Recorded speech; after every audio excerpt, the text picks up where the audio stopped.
நமசிவாய.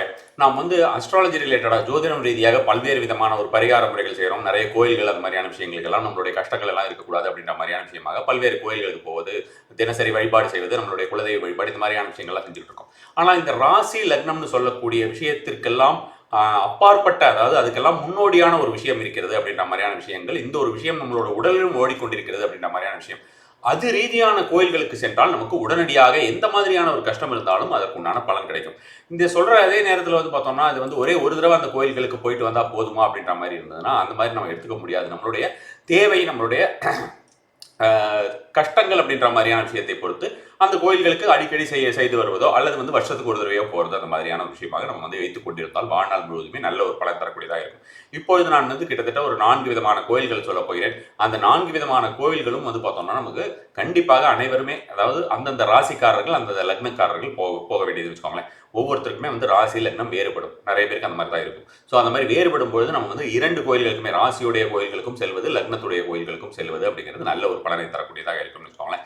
இது எந்த மாதிரியான கோவில்கள் அப்படின்ற மாதிரியான விஷயம் கேட்டோம்னா, பஞ்சபூத தத்துவத்தை உள்ளடக்கிய கோவில்கள்.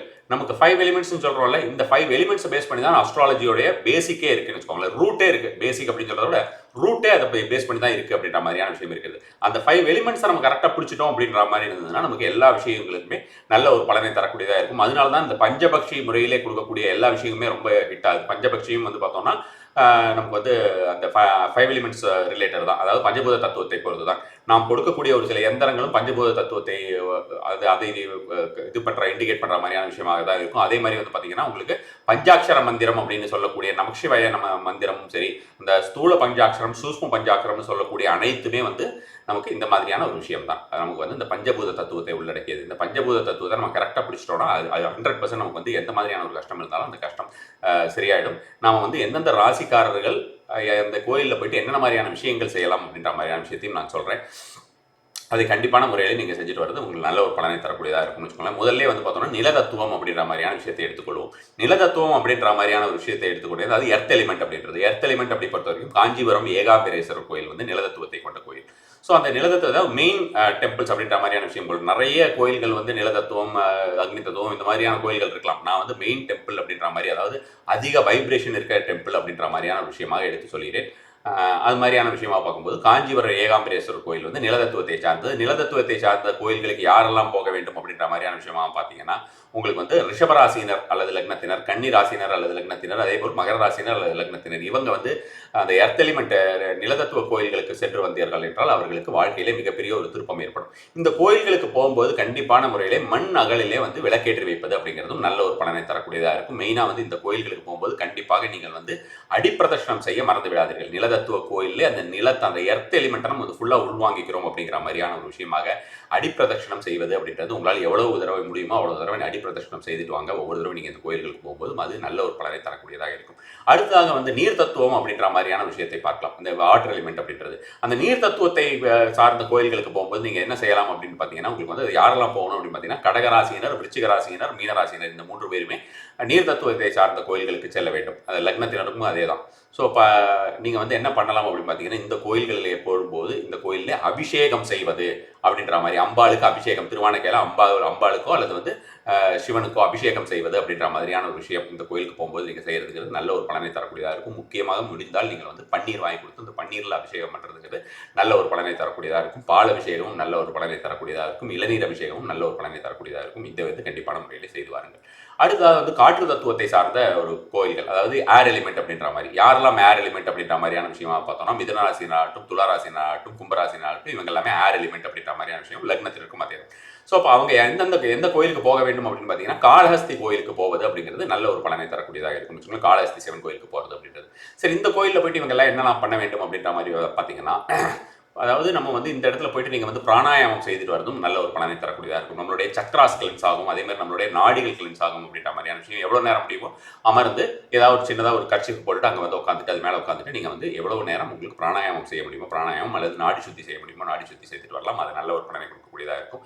அல்லது மந்திர ஜபம், மந்திர ஜபம் எவ்வளவு முறை உங்களுக்கு வெளியில கேட்கக்கூடாது, அதே டைம்ல மைண்டுக்குள்ளே இருக்கிறது சொல்லிக்கிறது இல்லை அப்படின்ற மாதிரி, வாய் திறந்தவாறு சொல்லுவது அப்படின்ற மாதிரி. உதாரணத்துக்கு ஒரு நமசிவாயன்னு சொல்றேன்னு வச்சுக்கோங்க.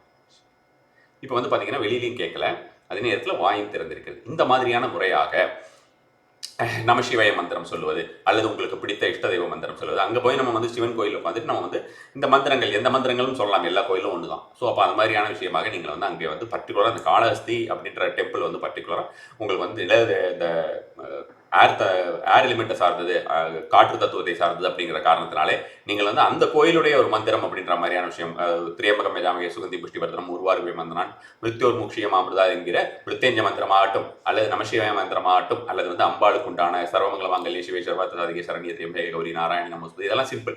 ஸோ இந்த மாதிரியான ஒரு மந்த்ராஸ் எல்லாம் நீங்கள் அங்கே சொல்லிட்டு வருதுங்கிறது நல்ல ஒரு பலனை தரக்கூடியதாக இருக்கும்னு வச்சுக்கோங்க. கடைசியாக வந்து பார்த்தோம்னா ஃபயர் எலிமெண்ட் அப்படிங்கிறது, அதாவது அக்னி தத்துவத்தை சார்ந்தது. அக்னி தத்துவத்தை சார்ந்த இடத்துல நீங்கள் போய் என்ன செய்ய வேண்டும் அப்படின்னு பார்த்தீங்கன்னா விளக்கேற்றி வைப்பது அப்படின்ற மாதிரியான விஷயங்கள் நல்ல ஒரு பலனை தரக்கூடியதாக இருக்கும். விளக்கேற்றுவது, அந்த கோயில்களில் வந்து நீங்கள் வந்து பார்த்தோம்னா உங்களுக்கு வந்து எவ்வளவு விளக்குகள் ஏற்ற முடியுமோ அப்படி ஏற்றுவது அப்படின்ற மாதிரியான விஷயங்கள் நல்ல ஒரு பலனை தரும். அந்த கோயில்களில் ஏதாவது ஒரு ஹோமம் நடந்தால் அந்த ஹோமத்தில் போய் கலந்துட்டு அந்த ஹோமத்துக்கு உண்டான ஏதாவது ஒரு அமௌண்ட் நீங்கள் கட்டுறது அப்படிங்கிறது ரொம்ப பாப்புலரான கோயில் தான் திருவண்ணாமலை. உங்களுக்கு எல்லாருக்குமே தெரிஞ்சிருக்கும், அக்னி தத்துவத்தை சார்ந்தது திருவண்ணாமலை அப்படிங்கிறது. ஸோ திருவண்ணாமலைக்கு நீங்கள் போகும்போது கண்டிப்பான முறையிலே யாரெல்லாம் போகலாம் அப்படின்னு பார்த்தீங்கன்னா மேஷ ராசியினர், சிம்ம ராசினர், தனுசு ராசினர் போகலாம். ஸோ இவங்க எல்லாமே இந்த லக்னத்தினரும் போகலாம்னு வச்சுக்கோங்களேன். இது மாதிரி போகும்போது கண்டிப்பான முறையிலே அதுக்கு ரிலேட்டட் ரிச்சுவல்ஸும் நீங்கள் செஞ்சீங்கன்னா, இப்போ நான் சொல்கிற மாதிரி விளக்கேற்றி வைப்பது, எவ்வளோ விளக்கு வேணாலும் ஏற்றி வைக்கலாம், அது கணக்கே பார்க்க வேண்டாம். இவ்வளோ விளக்கேற்றினா இவ்வளோ பலனா, அவ்வளோ விளக்கேற்றினா ஒவ்வொரு போர்டு போட்டிருப்பாங்க, உங்களுக்கு 32 விளக்கேற்றினா பலன், 54 விளக்கேற்றினா பலன், 108 விளக்கேற்றினா பலன். அதெல்லாம் நம்ம கண்டுக்க வேண்டாம். நம்ம எவ்வளோ விளக்கேற்ற முடியுமோ, இதெல்லாம் வந்து பிற்காலத்தில் சேர்க்கப்பட்டவை. நாம் எவ்வளவு விளக்கேற்ற முடியுமோ அது மாதிரியான ஒரு எண்ணிக்கையிலே விளக்கேற்றி வைப்பது நல்ல ஒரு பலனை தரக்கூடியதாக இருக்கும் வச்சுக்கோங்களேன். இப்போ இன்னும் 2 விஷயம், முக்கியமான விஷயம் உங்களிடம் பகிர்ந்து கொள்ள விரும்புகிறேன். ஒன்று என்னன்னு பார்த்தோம்னா, வெளிநாட்டில் இருக்கக்கூடியவர்கள் இந்த நேரம் வரைக்கும் நீங்கள் பார்த்துக்கிட்டு இருக்கீங்க, நான் வெளிநாட்டில் இருக்கேன் என்ன பண்ணுறது அப்படின்னு கேட்டிங்கன்னா, இந்த கோயில்கள் எல்லாமே நீங்கள் இன்டர்நெட்டில் பார்த்தீங்கன்னா மோஸ்ட்லி எல்லா கோயில்களுக்குமே வந்து வெப்சைட் இருக்குது. ஸோ அந்த வெப்சைட்டில் போய் பார்த்துட்டு நீங்கள் அந்த ஏதாவது ஒரு கான்ட்ரிபியூஷன் அப்படிங்கிறது டுவர்ட்ஸ் டெம்பிள் அப்படின்றது கொடுக்குறது வந்து ஓரளவுக்கு வந்து, அதாவது பூஜைக்கு டுவர்ட்ஸ் கான்ட்ரிபியூஷன் இருந்தாலும் உண்டியலில் போடுறதுக்கு இல்லை, அது வந்து அந்த மாதிரியான விஷயத்தை நான் ஆதரிப்பதில்லை. நீங்கள் வந்து பண்ணுறது அப்படின்றது வந்து ஏதாவது ஒரு டுவர்ட்ஸ் ஏதாவது ஒரு பூஜா, உங்களுடைய பேரை கோத்திரம் நட்சத்திரம் எல்லாம் கொடுத்து டுவர்ட்ஸ் ஏதாவது ஒரு பூஜாக்காக நீங்கள் வந்து கொடுக்குறது அப்படிங்கிறது நல்ல ஒரு பலனை தரக்கூடியதாக இருக்கும். இல்லைன்னா உங்களுக்கு இந்தியாவில் யாராவது இருந்தாங்கன்னா அவங்கள விட்டு அந்த கோயிலில் போய் பூஜை பண்ணுறது, உங்களுக்காக பிரார்த்தனை செய்து கொண்டு செய்யக்கூடியவர்கள் இருந்தால் அந்த மாதிரியான விஷயம் செய்வதும் வந்து நல்ல ஒரு பலனை தரக்கூடியதாக இருக்கும். இது வந்து வெளிநாட்டு பீப்புளுக்கு. அடுத்ததாக வந்து பார்த்தோம்னா, இதே கோயில்களை வந்து எனக்கு வந்து ராசியும் தெரியாது, லக்னமும் தெரியாது, நான் என்ன பண்ணுறது, எனக்கு அதெல்லாம் எதுவுமே தெரியாது அப்படின்ற மாதிரியான விஷயங்கள் இருக்கக்கூடியவர்களும் ஒரு சில பேர் இருக்காங்க. அவர்கள் என்ன செய்யலாம்னா, அந்த பஞ்சபூத தத்துவத்தை முழுமையாக உள்ள வாங்குறதுக்கு அப்படின்ற மாதிரியான ஒரு விஷயத்தை பற்றி பார்க்கும்போது உங்களுக்கு வந்து இந்த 4 கோயில்களுக்குமே போயிட்டு வருது அப்படின்றது நல்ல ஒரு பலனை தரக்கூடியதாக இருக்கும். மொத்தமே நம்ம 4 எலிமெண்ட் தானே சொல்லியிருக்கோம். பஞ்சபூத தத்துவம் எங்கே வருகிறது அப்படின்னு பார்த்தா நம்ம வந்து ராசி லக்னம் அடிப்படையிலே சொல்லிட்டோம். இந்த பஞ்சபூத தத்துவம் அப்படிங்கிறது ஆகாசம் அப்படிங்கிற ஒரு விஷயம் இருக்கு. அந்த ஆகாசம் அப்படிங்கிறது அனைத்து கோயில்களிலுமே இருக்கக்கூடியது. தெய்வம் அப்படிங்கிற ஒரு விஷயம் தான் அந்த ஆகாச எலிமெண்ட் அப்படின்ற மாதிரியான ஒரு விஷயம் இருக்குது. அதனால நம்ம வந்து அந்த ஆகாசம் அப்படின்ற ஒரு எலிமெண்ட்டுக்கு வந்து நம்ம தனியாக ஏதாவது ஒரு விஷயம் பண்ணணும்னு அவசியம் கிடையாது. ஸோ அந்த ஒரு விஷயத்தையும் ஞாபகத்தில் வைத்துக் கொள்ளுங்கள். கண்டிப்பான முறையில் இந்த கோயில்களுக்கு வருடம் ஒரு முறையாவது போயிட்டு வருதுங்கிறது உங்கள் வாழ்க்கையில் மிகப்பெரிய ஒரு மாற்றத்தை ஏற்படுத்தக்கூடியதாக இருக்கும். நமசிவாய.